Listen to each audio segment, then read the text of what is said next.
ಈ ಜಗದ ಜಂಜಾಟ ನಿಭಾಯಿಸುವ ಕರುಣಾ ಸಾಗರನೆ, ದೀನ ದಯಾಳ ಮೂರ್ತಿಯಾದ ಈಶ್ವರನೇ, ಈ ಬಡ ರೈತನ ಪಾಲಿಗೆ ನೀನೇಕೆ ಶತ್ರುವಾದ ತಂದೆ, ಶತ್ರುವಾದ? ನನ್ನ ಮೇಲೆ ನಿನ್ನ ದಯಾ ಕರುಣೆ ಇಲ್ಲವೇನು ತಂದೆ? ಏಕೆ ಈ ರೀತಿ ಶಿಕ್ಷೆ ಕೊಟ್ಟು ಅಟ್ಟಹಾಸದಲ್ಲಿ ನಗುತ್ತಿರುವ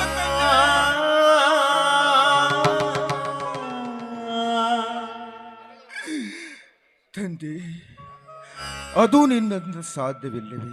ಹಾಗಾದರೆ ಒಂದು ತೊಟ್ಟು ವಿಷವನ್ನು ಕೊಟ್ಟು ಬಿಡುವುದು, ಅಮೃತವನ್ನು ಕುಡಿದು ನಿನ್ನ ಹತ್ತಿರ ಬಂದು ಹಾಯಾಗಿ ಜೀವನ ಕಳೆಯುತ್ತೇನೆ ತಂದೆ.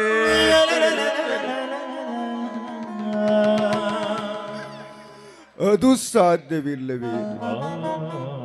ಇನ್ನೊಬ್ಬ ತಂಗಿಯ ಮದುವೆ ಮಾಡಬೇಕೆಂದರೆ ಕೈಯಲ್ಲಿ ಕಾಂಚನ ಇಲ್ಲ.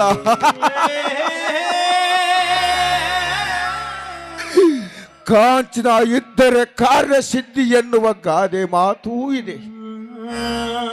ಏ ಈಶ್ವರನೇ, ದಿನಕ್ಕೊಂದು ಈ ಬಡ ರೈತರಿಗೆ ಕಷ್ಟ ಮೇಲೆ ಕಷ್ಟವನ್ನು ಕೊಟ್ಟು ನನ್ನೇಕೆ ಪರೀಕ್ಷೆ ಮಾಡುತ್ತಿರುವೆ ತಂದೆ, ಮಾಡುತ್ತಿರುವೆ? ಬೇಡ ತಂದೆ, ಬೇಡ. ದೇವರ ಶಕ್ತಿ ಮುಂದೆ ಈ ಮಾನವನ ಶಕ್ತಿ ತೃಣಕ್ಕೆ ಸಮಾನ ತಂದೆ, ತೃಣಕ್ಕೆ ಸಮಾನ.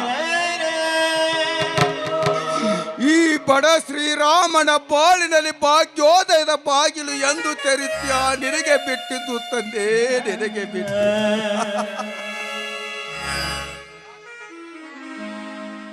ಏಕಮ್ಮ ತಂಗಿ, ಹೊಲಕ್ಕೆ ಹೋಗಿದ್ದೇನಮ್ಮ? ಇವತ್ತು ನಾಗರ ಪಂಚಮಿ ಅಲ್ಲವೇ?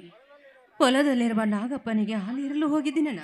ತಂಗಿ, ದೇವರ ಮೇಲೆ ಎಷ್ಟೊಂದು ಶ್ರದ್ಧೆಯಮ್ಮ ನಿನ್ನದು.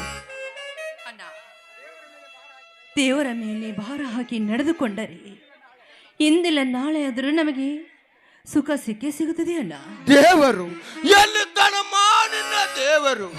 ದೇವರಂತಿದ್ದರೆ ನಾವೇಕೆ ಈ ರೀತಿ ಕಷ್ಟದಲ್ಲಿ ಕಾಲ ಕಳೆಯುತ್ತಿದ್ದೆವು ತಂಗಮ್ಮ, ಕಾಲ ಕಳೆಯುತ್ತಿದ್ದೆವು. ಅಣ್ಣ, ಎಲ್ಲದಕ್ಕೂ ಕಾಲ ಕೂಡಿ ಬರಬೇಕಣ್ಣ. ನಮಗೆ ಒಳ್ಳೆಯ ಕಾಲ ಬಂದರೆ ಮುಟ್ಟಿದೆಲ್ಲ ಚಿನ್ನವಾಗುತ್ತದೆ ಅಣ್ಣ. ಆದರೆ ಇವತ್ತು ನಾನು ಹೊಲಕ್ಕೆ ಹೋದಾಗ ಒಂದು ವಿಚಿತ್ರವಾದ ಘಟನೆ ನಡೆಯುತ್ತಣ್ಣ. ಏನಾಯ್ತಮ್ಮ? ಏನಾಯ್ತಮ್ಮ ತಂಗಿ, ನಿನಗೇನಾಯ್ತು? ಹೇಳಮ್ಮ ತಂಗಿ, ಹೇಳು. ಅಣ್ಣ, ನಾನು ಭಕ್ತಿಯಿಂದ ನಾಗೇಂದ್ರನ ಪೂಜಿಸುವಾಗ ಆ ರಾಕ್ಷಸನಂತಿರುವ ಭರತ ನನ್ನ ಮೇಲೆ ಶೀಲಮನ ಬಳಿ ಬಂದ ನನಗಾಮ. ನನ್ನ ಮನೆತನದವರೆಗೂ ನಿನ್ನ ಕಾಮದ ಕಣ್ಣು ಹರಿಸಿಬಿಟ್ಟಿಯ ಚಾಂಡಾಲ. ಈ ಊರಿನಲ್ಲಿ ನೀನೊಬ್ಬ ದೊಡ್ಡ ಮನುಷ್ಯನಂದು ನಿನಗೆ ಗೌರವ ಕೊಟ್ಟರೆ ನನ್ನ ಮುದ್ದು ತಂಗಿ ಮೈ ಮುಟ್ಟಲು ಬಂದಿ ಅಣ್ಣರ ರಾಕ್ಷಸನೇ.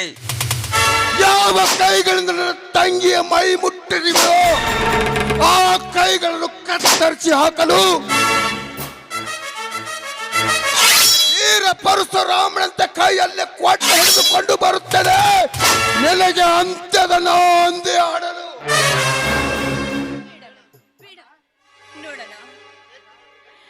ಬೇಕಿನೊಂದಿಗೆ ಕೋಳಿ ಮರಿ ಜಗಳ ಮಾಡದಂತೆ, ತೋಳಿನೊಡನೆ ಕುರಿ ಜೋಡಿ ಜಗಳ ಮಾಡದಂತೆ ಅಂದರಂತೆ ಇರುವಾಗ ದುಷ್ಟರಿಂದ ನಾವು ದೂರ ಇರುವುದು ಒಳ್ಳೆಯದಲ್ಲ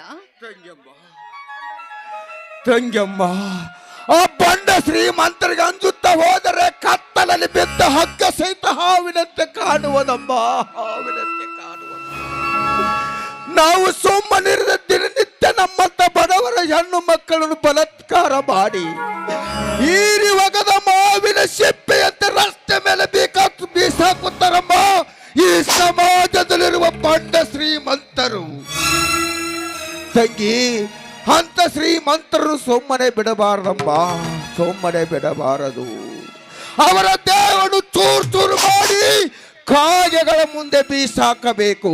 ಅಂದಾಗ ಗೊತ್ತಾಗುವುದು ನಮ್ಮಂತ ಬಡವರ ಹೆಣ್ಣು ಮಕ್ಕಳನ್ನು ಮುಟ್ಟಬಾರದು ಎನ್ನುವುದು. ಅಣ್ಣ, ದೇವರು ದೊಡ್ಡವನಲ್ಲ. ಅದೇ ಹೊತ್ತಿನಲ್ಲಿ ಇದೇ ಊರಿನ ಧರ್ಮಾಪುರ ವಿಶ್ವರಾತ ರಾಯರ ಮಗ ವೀರೇಶ ಸಾಹುಕಾರರು ಬಂದು ನನ್ನ ಶೀಲವನ್ನೇ ರಕ್ಷಿಸಿದರನ್ನಾದರು. ತಂಗಿ, ಆ ಪುಣ್ಯಾತ್ಮ ಆ ಸಮಯಕ್ಕೆ ಬರೆದಿದ್ದರೆ ಇಂದು ನಿನ್ನ ಶೀಲ ನಾಯಿ ನರಿಗಳ ಪಾಲಾಗುತ್ತಿತ್ತಲ್ಲಪ್ಪ, ಪಾಲಾಗುತ್ತಿತ್ತು.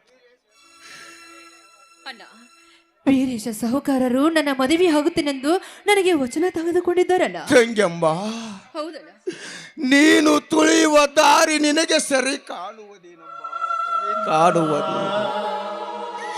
ಈಗಿನ ಈ ಕಂಪ್ಯೂಟರ್ ಯುಗದಲ್ಲಿ ಸ್ವಾರ್ಥ ಶ್ರೀಮಂತರು ನಂಬುವುದು ಬಹಳ ಕಷ್ಟವಮ್ಮ ತಂಗಿ, ಬಹಳ ಕಷ್ಟ. ನಿನ್ನ ರೂಪ ಲಾವಣ್ಯಕ್ಕೆ ಮನಸ್ಸು ಚಂಚಲ ಮಾಡಿ ಪ್ರೀತಿ ಎಂಬ ಮೌನ ಗೀತೆಯನ್ನು ಹಾಡಿ ಮಾತಿನಲ್ಲಿ ಮೋಡಿ ಮಾಡಿ ಒರೆಸಿಕೊಳ್ಳುತ್ತಾರಮ್ಮ ಈ ಜಗದಲ್ಲಿರುವ ಬಣ್ಣ ಶ್ರೀಮಂತರು. ನಾಳೆ ನೀನು ಅವರ ಮದುವೆ ಮಾಡಿಕೊಂಡು ಅವರ ಮನೆಯಲ್ಲಿ ಬಾಡಿದ ಹೂವಿನಂತೆ ಜೀವನ ಕಳೆಯಬೇಕಾಗುತ್ತದೆ ಅಮ್ಮ, ಜೀವನ ಕಳೆಯಬೇಕಾಗುತ್ತದೆ. ವರದಕ್ಷಿಣೆ ನಾಳೆ ಹಿರಿಯರ ಮಾತಿಗೆ ಕಿವಿ ಕೊಟ್ಟು ವರದಕ್ಷಿಣೆ ತೆಗೆದುಕೊಂಡು ಬಾ ಅಂತ ಕಿರುಕುಳ ಕೊಡುತ್ತಾರಮ್ಮ. ಆಗ ನಾವು ನಮ್ಮಂತ ಬಡವರು ವರದಕ್ಷಿಣೆ ಕೊಡುವುದಿಲ್ಲ ಅಂದಾಗ ಹೆಣ್ಣನ್ನು ಸೀಮೆಯನ್ನಾಗಿ ಸುಡುವ ದುಷ್ಟ ಶ್ರೀಮಂತರಿಲ್ಲವ ಈ ಸಮಾಜದಲ್ಲಿ. ಬೇಡಮ್ಮ ತಂಗಿ, ಶ್ರೀಮಂತರೆಂಬ ನರ ರಾಕ್ಷಸರ ಸವಾಸ ಬೇಡ ತಂಗಿ, ಬೇಡ. ಆಳಿನಿಗೆ ಕೈ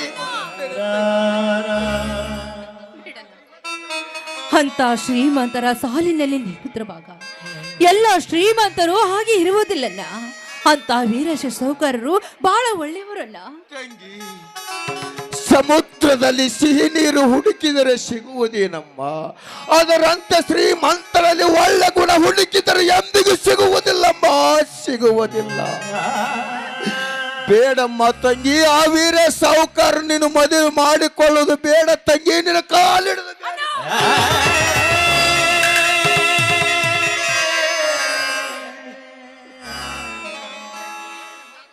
ಅಲ್ಲ, ಆ ವೀರೇಶ ಸಾಹುಕಾರರಿಗೆ ನಾನು ನಿಮ್ಮನ್ನ ಮದುವೆ ಆಗುತ್ತೇನೆಂದು ನಾನು ಮಾತು ಕೊಟ್ಟಿದ್ದೇನಲ್ಲ. ನೀನೀಗ ಕಪಟ ಶ್ರೀಮಂತನ ಮಾತನ್ನು ಕಿವಿಯಲ್ಲಿ ತುಂಬಿಕೊಂಡು ನಾಳೆ ನೀನು ಅವರ ಮನೆಯಲ್ಲಿ ಬಾಡಿದ ಹೂವಿನಂತೆ ಮಂಗಳಾಗಿ ಜೀವನ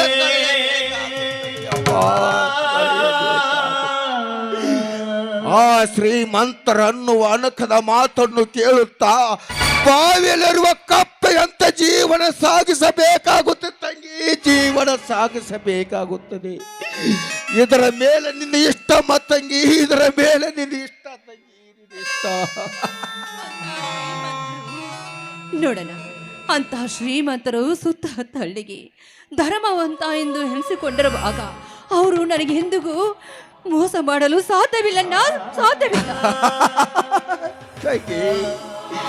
ದಿನನಿತ್ಯ ಧರ್ಮವಂತ ಶ್ರೀಮಂತರ ಅಧರ್ಮದ ಹಾದಿ ತುಳಿದಾಗಲೇ ಎಂದು ನಮ್ಮ ದೇಶದಲ್ಲಿ 150 ಮಂದಿ ಹೆಣ್ಣು ಮಕ್ಕಳು ಆತ್ಮಹತ್ಯೆ ಮಾಡಿಕೊಳ್ಳುತ್ತಿದ್ದಾರಮ್ಮ, ಆತ್ಮಹತ್ಯೆ ಮಾಡಿಕೊಳ್ಳುತ್ತಿದ್ದಾರೆ. ದಿನಕ್ಕೊಂದು ರೊಕ್ಕಿದ್ದ ಶ್ರೀಮಂತರು ಮರು ಮದುವೆ ಮಾಡಿಕೊಂಡು ಸುಖ ಜೀವನದಲ್ಲಿ ಕಾಲ ಕಳೆಯುತ್ತಾರೆ ತಂಗಮ್ಮ, ಕಾಲ ಇದರ ಮೇಲೆ ನಿನ್ನ ಇಷ್ಟವಮ್ಮ. ನಿನ್ನ ಹಣೆ ಬರದಲ್ಲಿ ಬರೆದದ್ದು ಆ ದೇವರಿಂದಲೂ ತಪ್ಪಿಸಲು ಸಾಧ್ಯವಿಲ್ಲ. ನಾಳೆ ನಾನು ಆ ವೀರೇಶ ಸಾಹುಕಾರ ಮನೆಗೆ ಹೋಗಿ ನಿನ್ನ ಮದುವೆ ಬಗ್ಗೆ ವಿಚಾರಿಸಿಕೊಂಡು ಬರುತ್ತೇನೆ ತಂಗಮ್ಮ,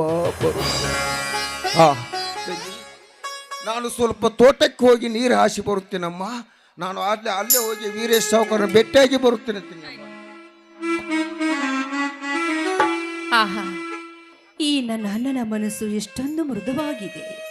ಅಂದ ಹಾಗೆ ನನ್ನನ್ನು ಮದುವೆಯಾಗಲು ಮಾತಿಗೆ ಕೊಟ್ಟ ಈ ನನ್ನ ಅಣ್ಣನಿಗೆ ಇಂತಹ ನನ್ನನ್ನು ಪಡೆಯಬೇಕಾದ್ರೆ ನಾನು ಪುಣ್ಯ ಮಾಡಿ ಬಂದಿರಬೇಕು.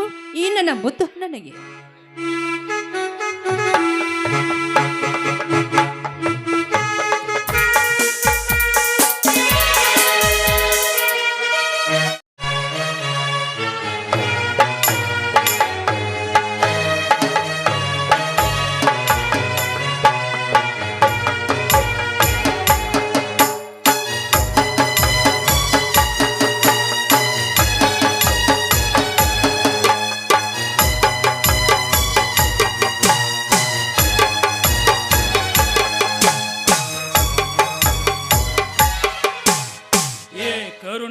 ದಯಾಕರನೇ, ದೀನ ದಯಾಳನೇ, ಎಲ್ಲ ಜಾತಿ ಧರ್ಮ ಒಂದೇ ಎಂದು ಸಾರಿದ ಶ್ರೀ ಜಗದ್ಗುರು ಬಸವೇಶ್ವರನೇ,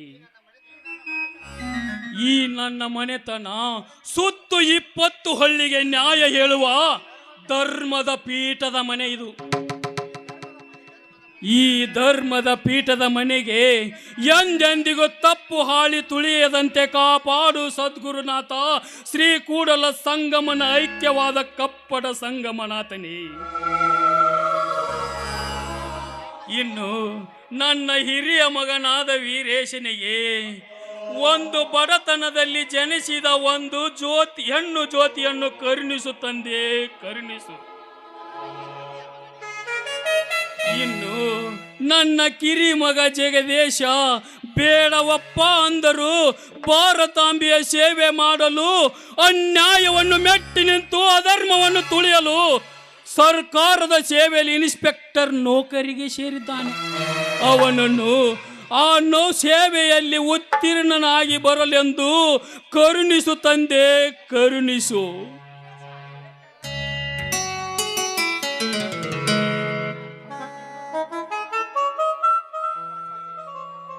ಅಪ್ಪಾಜಿ, ಇನ್ನೂ ನೀವು ಸ್ನಾನವನ್ನು ಮಾಡಿಲ್ಲವೇ?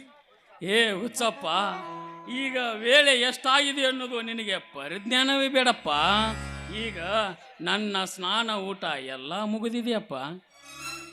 ಅಪ್ಪಾಜಿ, ನಾನು ತೋಟದಿಂದ ಮನೆಗೆ ಬರುವಾಗ ಒಂದು ವಿಚಿತ್ರವಾದ ಸಂಗತಿಯನ್ನು ನಡೆದು ಹೋಯಿತು.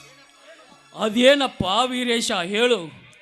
ನಮ್ಮ ಪಕ್ಕದ ಹಳ್ಳಿಯ ಬಡ ರೈತನಾದ ಶೇಖರನ ತಂಗಿ ಆ ರೌಡಿ ಭರತ್ ಮಾನಭಂಗ ಮಾಡುವಾಗ, ಏನು ಆ ಪಾಪಿ ಆ ಕಂದಮ್ಮನನ್ನು ಬಾನಭಂಗ ಮಾಡಲು ನಾ ಪಾಪಿ?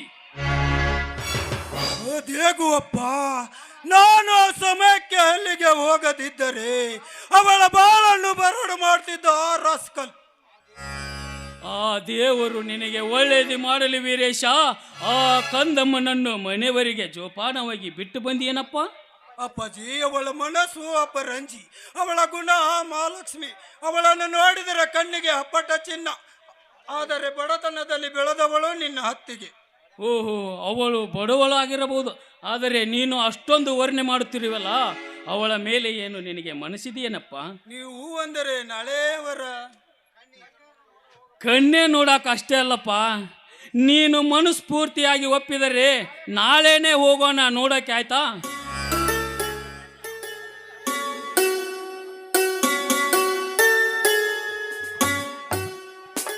ಅಪ್ಪಾಜಿ, ಅಣ್ಣ,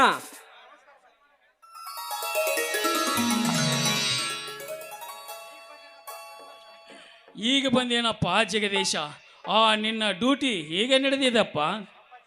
ಅಪ್ಪಾಜಿ, ಅವನು ಯಾರ ಮಗ?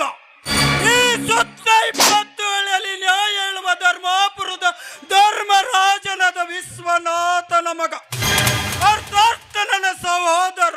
ಅಂದ ಮೇಲೆ ಕಾನೂನು ಕಾಪಾಡುವ ರಕ್ಷಕನಲ್ಲವೇ? ಸಾಕು ಮಾಡೋಣ ಹೊಗಳುವುದನ್ನು. ಅಪ್ಪಾಜಿ, ಸುಂದರ ಕಾಡಿನಲ್ಲಿರುವ ಆನೆಗಳನ್ನು ಕೊಂದು ಅದರ ದಂತವನ್ನು ಹೊರದೇಶಕ್ಕೆ ಮಾರಾಟ ಮಾಡುವ ಕೊತ್ವಾಲರನ್ನು ಲಾಕಾಪಿಗೆ ತಳ್ಳಿ ಬಂದಿದ್ದೇನೆ ಅಪ್ಪಾಜಿ, ಲಾಕಾಪಿಗೆ ತಳ್ಳಿ ಬಂದಿದ್ದೇನೆ. ಜಗದೀಶ, ನೀನು ಯಾವತ್ತೂ ಅನ್ಯಾಯಕ್ಕೆ ಕಿವಿ ಕೊಡಬೇಡ. ಹಣದ ಆಸೆಗೆ ನಿನ್ನ ಕರ್ತವ್ಯವನ್ನು ಮರೆಯಬೇಡ. ಸತ್ಯವೇ ನಿನ್ನ ಉಸಿರಾಗಿರಬೇಕು, ನ್ಯಾಯವೇ ನಿನ್ನ ಮೈಯಲ್ಲಿ ಹರಿಯುವ ರಕ್ತವಾಗಿರಬೇಕು. ಆದರೆ ಈ ನಾಡಿನಲ್ಲಿ ಬೆಳೆಯುವ ಗಂಧದ ಮರಗಳನ್ನು ಲೂಟಿ ಮಾಡಿ ಹೊರ ದೇಶಕ್ಕೆ ಕಳಿಸುವ ಅಂಥ ರೌಡಿ ಆಗಿರಲಿ, ದೊಡ್ಡ ರಾಜಕಾರಣಿ ಆಗಿರಲಿ, ಅಂಥವರನ್ನು ಹಿಡಿದು ಕಾನೂನಿನ ರೀತಿಯಲ್ಲಿ ಶಿಕ್ಷೆ ಕೊಡಿಸಬೇಕು. ತಿಳಿತೇಪ್ಪ? ಅಪ್ಪಾಜಿ, ಅಪ್ಪಾಜಿ, ಅಪ್ಪಾಜಿ, ಇಡೀ ನಮ್ಮ ಕರ್ನಾಟಕದಲ್ಲಿ ಯಾವುದೇ ಮೂಲೆಯಲ್ಲಿ ಆಗಲಿ, ಕಳ್ಳು ಸಾಗಾಣಿಕೆ ಮಾಡಲಿ, ಖೋಟಾ ನೋಟಿನ ವ್ಯವಹಾರ ಮಾಡಲಿ, ಹೆಣ್ಣು ಮಕ್ಕಳನ್ನು ಕಿಡ್ನಾಪ್ ಮಾಡಿ ಹೊರ ರಾಜ್ಯಕ್ಕೆ ಮಾರಾಟ ಮಾಡುವ ಹೊರ ರಾಜ್ಯಕ್ಕೆ ಮಾರಾಟ ಮಾಡುವ ನರಹಂತಕರನ್ನು ಸೆರೆ ಹಿಡಿಯಲು ನನ್ನೆರಡು ಕಣ್ಣುಗಳು ಅವರಿಂದಲೇ ಸೆಳೆಯುತ್ತಾ ಇರುತ್ತವೆ. ತಮ್ಮ, ನೀನು ಕ್ಯಾಸ್ ಹಿಡಿಯಲಿಕ್ಕೆ ಹೋದಾಗ ಬಹಳ ಎಚ್ಚರದಿಂದ ಇರಬೇಕು. ಯಾಕಂದರೆ ಈ ರಾಜ್ಯವನ್ನು ಆಳುವ ರಾಜಕಾರಣಿಗಳು ಜಗಣಿಯನ್ನು ತಿನ್ನುವರು. ಆ ರೌಡಿಗಳಿಗೆ ಫುಲ್ ಸಪೋರ್ಟ್ ಮಾಡಿ ಅವರ ಕೈಯಿಂದಲೇ ಹಣವನ್ನು ವಸೂಲಿ ಮಾಡಿಕೊಂಡು ಆಮೇಲೆ ಹಳ್ಳಿಯ ಕಡೆಯಾದ ಜಾಗದಲ್ಲಿ ಹಾಯಾಗಿ ನಿದ್ರೆ ಮಾಡುತ್ತಾರೆ ತಮ್ಮ ಈಗಿನ ರಾಜಕಾರಣಿಗಳು. ಅಂತ ರಾಜಕಾರಣಿಗಳಿಗೆ ಹೆದರಿ ಬೆಂಡಿನ ಕಡ್ಡಿ ಆಗುವನು ನಾನಲ್ಲ. ಯಾವತ್ತು ಕಳ್ಳರನ್ನು ಹಿಡಿಯಲು ನನ್ನೆರಡು ಕಣ್ಣುಗಳು ಅವರಿಂದ ಸುಳಿದಾಡುತ್ತಾ ಇರುತ್ತವೆ. ಆ ರೌಡಿ ಗ್ಯಾಂಗ್ಗಳು 101 ಕೌರವರಾದರೆ ನಾನು ಭೀಮಸೈನ ಇದ್ದಂತೆ. ಈ ಭೀಮಸೈನ ಕೈಯಲ್ಲಿ ತಪ್ಪಿಸಿಕೊಳ್ಳುವುದು ಅದಷ್ಟು ಸುಲಭವಲ್ಲ. ಜಗದೀಶ, ನಿನಗೆ ಎಷ್ಟು ಕಷ್ಟಗಳು ಬಂದರೂ ಯಾರು ಈ ನಾಡಿನಲ್ಲಿ ಬೆರೆಯುವ ಗಂಧದ ಗಿಡಗಳನ್ನು ಮಾರಾಟ ಮಾಡುವವರನ್ನು ಕಮ್ಮಿ ಮಾಡಬೇಕು, ತಿಳಿಯುತ್ತೆ? ನಾಳೆ ನಿನ್ನ ಅತ್ತಿಗೆಯನ್ನು ನೋಡಲಿಕ್ಕೆ ಶಾಂತಿಪುರಕ್ಕೆ ಹೋಗಬೇಕಪ್ಪ. ಅಂದರೆ ನನ್ನ ಅಣ್ಣನ ಹೆಂಡತಿಯನ್ನು ನಿಶ್ಚಯ ಮಾಡುವುದಕ್ಕೆ? ಅಣ್ಣ, ನನ್ನ ಅತ್ತಿಗೆ ಹೇಗಿರಬೇಕು ಗೊತ್ತಾ? ರೂಪದಲ್ಲಿ ಹೇಮರೆಡ್ಡಿ ಮಲ್ಲಮ್ಮನ ತರ ಇರಬೇಕು, ಗುಣದಲ್ಲಿ ರೂಪವಂತಿ ಇರಬೇಕು ಅಣ್ಣ. ತಮ್ಮ, ಅವಳ ಗುಣದಲ್ಲಿ ಹೇಮರೆಡ್ಡಿ ಮಲ್ಲಮ್ಮ, ಕಣ್ಣಿಗೆ ನೋಡಲು ಹಬ್ಬಟ ಚಿನ್ನ, ಆದರೆ ಬಡತನದಲ್ಲಿ ಬೆಳೆದವಳು ನಿನ್ನ ಅತ್ತಿಗೆ. ವೀರೇಶ, ಜಗದೀಶ, ನಿಮ್ಮಿಬ್ಬರ ಈ ಬಾಂಧವ್ಯ ಕೊನೆವರೆಗೂ ಇದೇ ರೀತಿ ಬಾಡದ ಹೂವಿನ ತರ ಇರಬೇಕು. ಅಂದಾಗ ಮಾತ್ರ ನಿಮ್ಮಿಬ್ಬರನ್ನು ಹೆತ್ತದ್ದಕ್ಕೆ ನನ್ನ ಜನ್ಮ ಸಾರ್ಥಕವಾಗುತ್ತದೆ.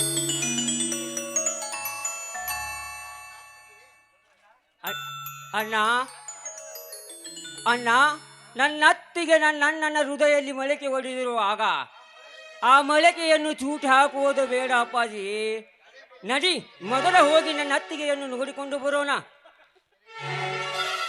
ವೀರೇಶ, ನಾನು ಮತ್ತ ನಿನ್ನ ತಮ್ಮ ಆ ನನ್ನ ಮುದ್ದಾದ ಸೊಸೆಯನ್ನೇ ನೋಡಿಲ್ಲ ಅಂದಾಗ ಅವಳನ್ನು ಎಷ್ಟೊಂದು ವರ್ಣನೆ ಮಾಡಿಸುತ್ತಿರುವಲ್ಲ. ಅಪ್ಪಾಜಿ, ಆ ಸೂರ್ಯ ಚಂದ್ರರು ಜಗತ್ತಿಗೆ ಬೆಳಕು ನೀಡುತ್ತಾ ಹೇಗೆ ಸಾಗಿದ್ದಾರೆ, ಅದರಂತೆ ನಾವು ನಡೆದುಕೊಳ್ಳಬೇಕು. ಏನಂದೆ ತಮ್ಮ? ಹೌದು ಅಣ್ಣ, ನಾವು ರಾಮ ಲಕ್ಷ್ಮಣನ ತರ ಜೀವನ ಸಾಗಿಸುತ್ತಿರುವೆ.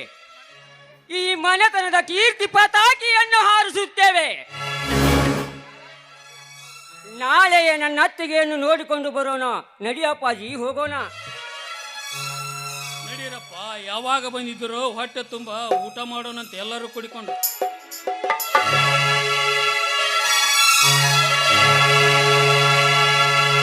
ಕೈ ಕೈಯ